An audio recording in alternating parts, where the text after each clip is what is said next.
Current না থাকলে আমার রান্নাঘরটা যে এতটাই অন্ধকার থাকে তা তোমরা নিজে চোখে না দেখলে বিশ্বাস করতে পারবে না। আমি প্রায় দেখতেই পাই না এরকম বলতে পারো। মোবাইলের ফ্ল্যাশ লাইটটা অন করে ভাতটা বসিয়েছিলাম আর ডালটা সেদ্ধ করতে বসিয়েছিলাম আর কারেন্টের জন্য অপেক্ষা করছিলাম।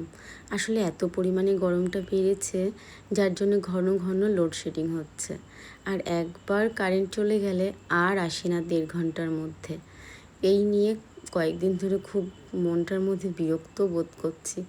তো যাই হোক, অবশেষে যখন কারেন্টটা এসেছে তখন আমি চিকেনটাকে মেরিনেট করছি, কারণ লাইট না থাকলে ভিডিও করা যায় না, সেই জন্য একটু অপেক্ষা করছিলাম। আর এই করতে করতে আজ অনেকটাই দেরি হয়ে গেছিলো, তাই ভাবলাম যে হালকা পাতলাই আজকে খাওয়া দাওয়া করি, কারণ দুদিন থেকে তো রিচ খাওয়া দাওয়া হচ্ছে, তাই একটু চিকেন পকোড়া করে নিয়েছিলাম। আর চিকেন পকোড়া খেতে তো বাচ্চাদেরও বেশ ভালো লাগে, আর সত্যি বলতে আমারও খুব ভালো লাগে।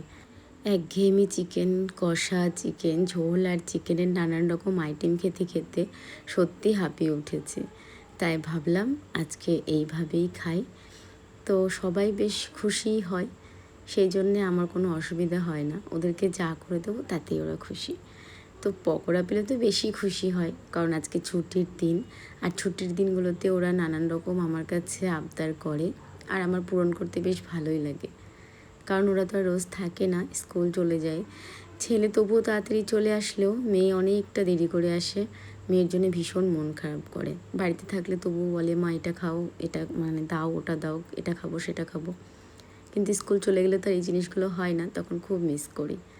যাই হোক, চিকেন পকোড়াটা তো হয়ে গেল, আর ডালটা ফোড়ন দিয়ে নিলাম, আর সেদ্ধ দিয়েছিলাম আলু সেদ্ধ, পটল সেদ্ধ আর কুমড়ো সেদ্ধ। বাচ্চারা আলু সেদ্ধটা খাবে, পটল সেদ্ধ আর কুমড়ো সেদ্ধটা খাবে না, কিন্তু আমার কাছে গরম গরম খেতে ভীষণ ভালো লাগে। এই ছিল আজকে রান্না বান্না। চলো আজকের মতো টাটা, দেখা হবে পরের ভিডিওতে। খুব ভালো থেকো তোমরা। আজ তবে আসি, টাটা।